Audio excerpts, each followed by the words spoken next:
The Herson and Bradley Show. Je suis et jeudi, je voulais parler de guerre qui gagne entre Iran avec les États-Unis et puis Israël. Et conflit ça, son conflit qui a très longtemps, mais et dernier jour ça est en 2026 et nous voyons que nous mettons main et que il y a une grosse guerre entre Israël et les États-Unis avec et sous guerre là, je dis dans New York Times et puis me dit qu'est nous voulons faire une vidéo dans Herson and Bradley Show pour nous parler de ça. Et me voulais entendre des opinions sur et analyse à qu'on peut le faire qui est très courte et ou ka Bradley pas avec mais nous pas le faire analyse ça et que nous voulons opinion nous dans commentaire yo. Les tensions Iran-Israël-USA se sont aggravées début 2026 après plusieurs attaques sur des bases et sites nucléaires iraniens. USA et Israël accusent l'Iran de vouloir fabriquer l'arme nucléaire. L'Iran dit se défendre. Ce conflit, hérité de la révolution de 1979, a déjà coûté des dizaines de milliards en opérations et sanctions. Certains y voient des enjeux de pétrole, de pouvoir régional et de politique internationale. Gon proverbe créole, proverbe ça li intéressant parce que li fait me comprendre ça qui passé aujourd'hui à la Moyen-Orient. Et en anglais il dit pride comes before destruction. Et c'est dans le livre Proverbe 16 verset 18 dans la Bible. Et si n'a dit phrase ça en créole et nous a dit que orgueil vini avant destruction. Et ça c'est dans Proverbe 16 verset 18 j'aime ça dire tout à l'heure. Et il y a une raison qui aime venir avec proverbe ça, c'est parce que le Donald Trump vient de monter ce pouvoir, monsieur a commencé avec un sentiment de farouche ou bien bully de tout allié États-Unis, non seulement allié États-Unis, mais tout pays que les États-Unis en conflit avec. Le monsieur monte au pouvoir, monsieur parlait comme si c'est États-Unis qui unique pays qui met le monde là. C'est vrai que nous sommes d'accord que les États-Unis c'est plus grosse économie monde là et aussi c'est première puissance militaire dans le monde là. Même quand je dis à Iran a fait gros tête à tête avec l'armée américaine. Mais Donald Trump, le monte au pouvoir, il passe tacler tout le monde. Il tacle le Canada, parler mal de Mexique, qui c'est voisin, qui tout près, et que le gain accord commercial avec eux. Il vient avec une question tarif et ce pas respecter et demande ou bien négociation que l'a fait pour tarif avec les États-Unis. Les montées tarifs peut-être sont pile et produits qui entre trade entre États-Unis avec pays ça et qui impactent l'économie pays ça très mal. Pas seulement et Canada, il y a tout Mexique, il y a l'Union européenne et dans l'Union européenne majorité pays qui dans l'OTAN qui ont accord et militaire avec qui dans NATO, l'OTAN qui ont accord et militaire avec les États-Unis. Façon que les États-Unis isolent les pays ça et nous avons que jodi a nan guerre là et Donald Trump a besoin d'assistance pays ça en pile pays yo hésité pour yo et assister Donald Trump dans guerre ça. Donc il y a une raison qui fait me venir avec le proverbe ça. L'orgueil vient avant destruction, c'est parce que et monsieur tellement monté colette, il connaît que il a tout pouvoir, il a fait tout ça et il pas besoin d'aide personne.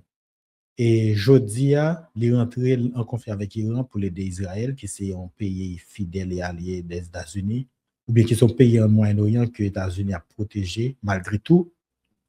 Et nous avons que Donald Trump commence à guerre là, je pense que c'est pour le même genre avec Venezuela, et il est entré au Venezuela dans moins que 4 ans de temps, il prend un président vénézuélien et il met en prison aux États-Unis. Et Cuba, le mettons embargo sévère sur Cuba. Et je dis à la Cuba dans le noir et mettez Cuba dans une situation pour faire négociation avec elle pour peut-être changer le régime Cuba. Et il était pensé que c'était pour le même bagarre là en Iran. Et le nègre commencé à attaquer l'Iran, pile soldats mourir, en pile et coup de zam tiré, en pile dégâts faits.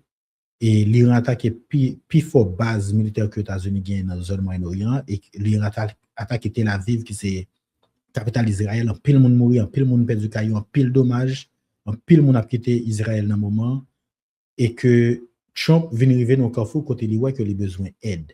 Malgré tout orgueil lou qu'a senti sur internet là que monsieur besoin secours l'autre pays allié dans l'Angleterre, dans l'Espagne et la France, l'Allemagne et Danemark etc. Donc, pour moi, et proverbe ça, il servait comme une lentille pour comprendre la tension qui a grandi et dans le conflit entre Iran, Israël et États-Unis. Et depuis longtemps, la rivalité entre Iran et Israël est chita sous question sécurité. Et c'est tout programme nucléaire que l'Iran gagne et puis attention, domination régionale dans le Moyen-Orient.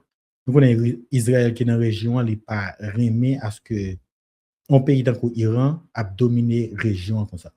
Donc, peut-être ça, et depuis longtemps, Israël a séduit le président américain pour gérer le dossier iranien et pour empêcher l'Iran de gagner un programme nucléaire qui a avancé parce que pour Israël, si l'Iran a un programme nucléaire qui a avancé, à n'importe moment, l'Iran a attaqué. Ce président Barack Obama et Benjamin Netanyahu, il était essayé de forcer Obama à rentrer dans un conflit avec l'Iran. Il était rentré en négociation avec Obama pour est-ce que le cas rentre en conflit avec l'Iran. Au lieu que Obama rentre en conflit avec l'Iran, il négociait un accord pour que l'Iran pas poursuive programme et domination et programme nucléaire là. Et à cause de ça, Obama t'est dégelé, m'a dit que t'es gagné pile comme que l'Iran t'es gagné dans une banque occidentale qui était presque environ 56 à combien billions de dollars et que Obama était d'accord dégeler comme ça et pour que l'Iran ait accès à eux. Donc, tension yo sous Donald Trump et il y avait une plus grave. Et c'est une gravité qui a commencé dans l'année 2020 et 2021-2022 avec une série d'attaques indirectes et sanctions économiques à coopération et militaire et subtile qui a commencé entre Israël et puis l'Iran. Et dans l'année 2026, et qui c'est année ça, conflit a pris l'autre dimension que nous parlons tout à l'heure, et les attaques directes faites sous installation militaire et énergie, et ça qui l'ouvre porte pour une guerre qui dépasse les limites dans la région Moyen-Orient. Et comme le disent certains analystes, le Moyen-Orient est redevenu le centre des rivalités impérialistes et contemporaines. Et non approche politique et géopolitique, la guerre, ça pas seulement une question de sécurité, mais une question de pouvoir mondial. Et États-Unis, en bas, leadership Donald Trump, adopté une position agressive, en fait, pas seulement contre l'Iran, contre l'autre pays qui cherchait limite influence Iran pendant les continuer à supporter Israël comme allié stratégique dans la zone Moyen-Orient. Mais en pile monde qui fait géopolitique, en pile monde qui fait histoire, en pile monde qui fait politique internationale, il a trouvé que approche ça, il soulevait question sur orgueil stratégique plus que connaissance militaire que l'administration Trump l'a démontré. Donc, et côté décision rapide prend et sans assez diplomatie, je pense que il y a plus de diplomatie qui était faite, mais le fait que pas trop de diplomatie qui est faite et que Donald Trump juste décidé de rentrer dans le conflit militaire avec Israël, donc ça vient faire que poser question avec décision que le président américain prend. Donc, ça crée un risque escalation côté gros pouvoir tant que la Chine, avec la Russie qui a impliqué à n'importe moment. Et nous connaissons depuis la Chine, la Russie impliquée, c'est potentiellement troisième guerre mondiale. Et dernier jour, ça, il a dit que gain et sous-marin la Russie qui est débarqué pour aller dans la zone et Moyen-Orient, surtout dans la côte et maritime l'Iran pour porter l'Iran secours. Il a dit que la Chine a baillé et l'Iran support et logistique, dans le sens que la Chine a aidé et l'Iran qui contrôle et base militaire Israël avec les États-Unis dans la zone et puis n'importe qui a un potentiel attaque sur Israël avec les États-Unis. Et sur le plan économique, le conflit a des conséquences directes sur le marché mondial. Donc, son aspect supposé toucher, surtout pour nous qui sommes haïtiens. Et un canal qui est important pile dans fait trade international. Même le canal Panama ici en Amérique. Et dans la zone Moyen-Orient, c'est canal Hormuz. Et canal Hormuz, là, il est considéré comme un point stratégique, côté à peu près 20% pétrole dans le monde passé. Imaginons que zone ça c'est une zone de tension, ça veut dire que c'est 20% ou plus pétrole qui compte trade internationalement dans le monde là et qui pas gain accès avec marché que côté que yo qu'on aller. Donc et Donald Trump a fait tout ça capable pour est-ce que pays alliés yo ka aller dans le canal Hormuz pour aider à débloquer canal ça. C'est une priorité Donald Trump et dans moment et que grand pile pays tout comme l'Espagne qui dit que Donald Trump qui dit à Donald Trump et à Israël il n'y a pas un lien avec conflit qui gagne en Israël. Et à cause de ça, il y a Donald Trump avec un pilote et pays en Europe qui te met des sanctions sur la Russie à cause de guerre en Ukraine. Il est obligé de réduire sous sanctions pour faire commerce pétrole avec la Russie parce que dans ce moment-là, à cause de la pétrole qui commence à gagner dans ce marché international, en pile prix produits et prix pétrole commençaient et très élevé pour consommateurs. Et surtout ici aux États-Unis, plus le monde a plaigné et pour prix gaz dans le moment. Et que Donald Trump, dans le moment que il a fait campagne politique, il était promettre que l'après du prix gaz, l'après du prix manger, et si prix pétrole montait, donc on est que prix tout produit manger pour monter, non seulement aux États-Unis, mais sur le marché international là, et qui a risqué à une inflation et sans contrôle, surtout dans le marché américain. Donc, pour les États-Unis, ça vient aggraver une situation économique qui était déjà là, et depuis sous Joe Biden, nous avons dit depuis après, et pandémie COVID-19. Et encore, les États-Unis ont fait face à une dette publique qui dépassait environ 30 trillions de dollars. Et à cause de guerre, ça, les États-Unis ont dépensé près de 2 à 3 billions de dollars américains chaque semaine. Donc, c'est plus dette et c'est plus crise économique que ça crée aux États-Unis, qui ont une économie qui est déjà fragile. Et en pile monde projetait que si les États-Unis perdent la guerre, ça, les États-Unis carrément longer leadership mondial à la Chine et la Russie. Donc, et selon plusieurs économistes, une guerre prolongée au Moyen-Orient pourrait déclencher une récession mondiale sans contrôle et sévère.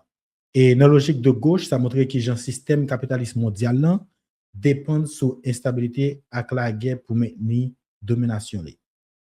Donc, et dans le niveau militaire et stratégique, question et point qui intéresse mon pile, question capacité l'armée américaine était claire.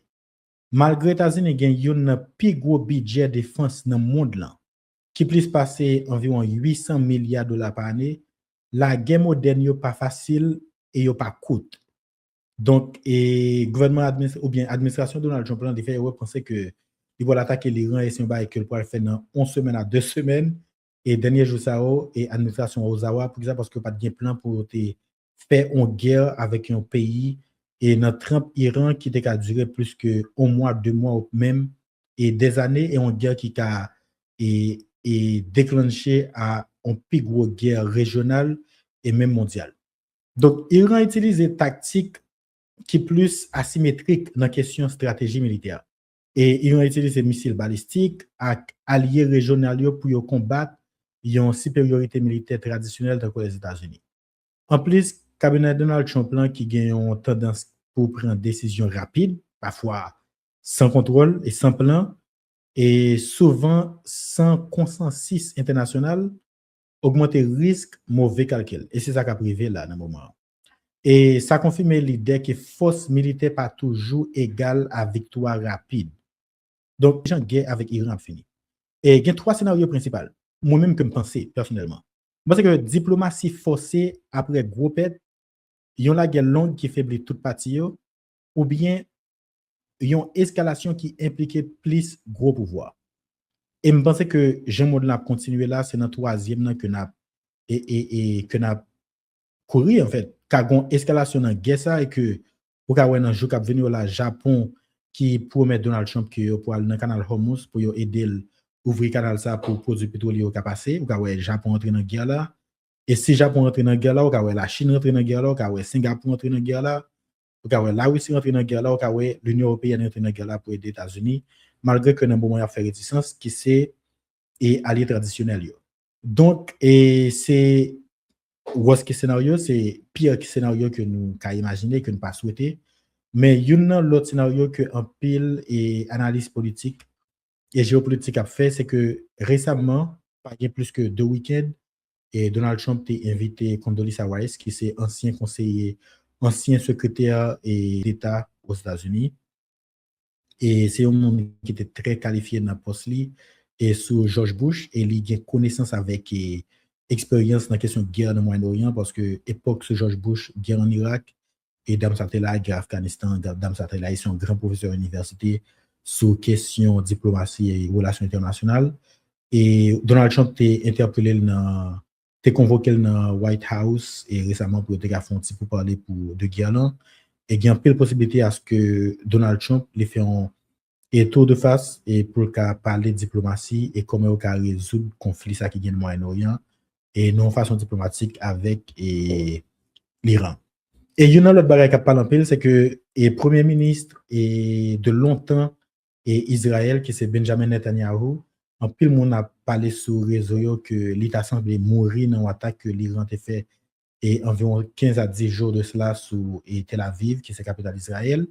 Et en pile monde a dit que monsieur t'a semblé mourir et en pile vidéo qu'il a publié sur et Benjamin Netanyahu qui a fait peut-être des sorties dans et des cafés à Israël et ou bien avec des leaders politiques et des conférences de presse que l'a fait un peu le monde, il a semblé dire que vidéo ça c'est vidéo AI et l'Iran dit que c'est pas seulement leader que il a besoin et contrecarrer un conflit et il y a un peu l'autre leader encore que voulait contrecarrer.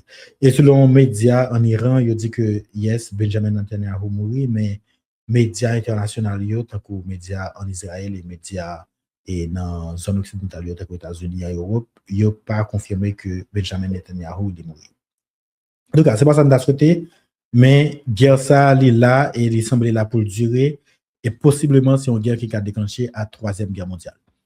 Et en conclusion, ça me veut dire c'est que l'orgueil précède la chute.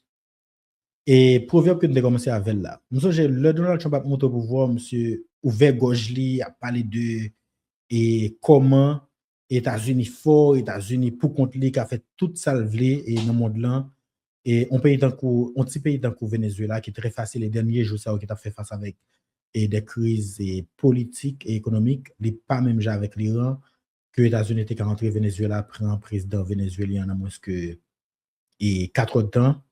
Et Cuba, dans un moment que les États-Unis mettent un embargo sévère contre lui, et en pile le monde va parler de ça, et en pile Cuba, dans un moment fait face avec un grand goût, misère, chômage, et il y a dans la rue contre le gouvernement iranien parce qu'il y a un changement de régime, parce que ne pas qu'à supporter l'embargo. Donc, l'Iran, pas même gens, l'Iran, son pays qui a environ 60% de monde qui gagne un degré universitaire.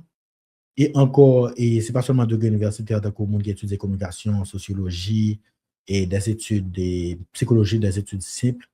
En fait, pas des études simples, il ne pas considéré comme des études dures, mais c'est un pays qui a peu de monde qui fait études sur dossiers de mathématiques, physique, sciences et technologie, etc. Donc, il n'est pas facile et encore son pays qui gagne un degré de patriotisme et extraordinaire et tout citoyen en Iran est prêt pour combattre, pour aider et pour mettre contre ennemi que connaît de longtemps que c'est les États-Unis et l'Iran considère les États-Unis comme ennemi et donc le peuple iranien est prêt pour gommer jusqu'à dernier citoyen iranien pour faire face avec les États-Unis et l'Israël.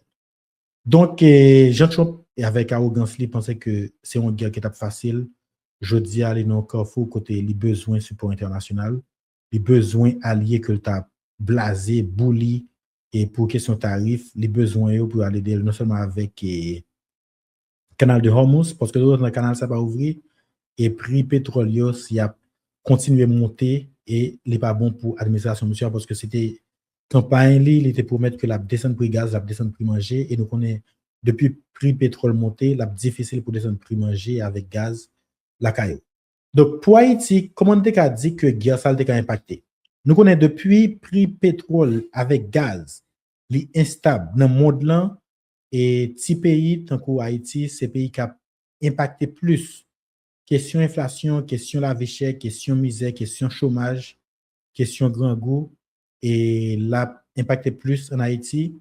Et nous connaissons depuis prix gaz monté dans un pays qui est aussi vulnérable, ou bien qui est déjà vulnérable socialement et économiquement, il y a une pile possibilité à ce que l'inflation et dégringoler à un niveau qui est plus gros. Et nous avons souhaité que l'État et le gouvernement haïtien prennent des décisions rapides pour pallier tout impact négatif que ça a gagné sur la société et ça a gagné sur tout haïtien. En tout cas, c'est une opinion et moi, je voulais vous parler sur la guerre en Iran. Je pense que vous êtes content pour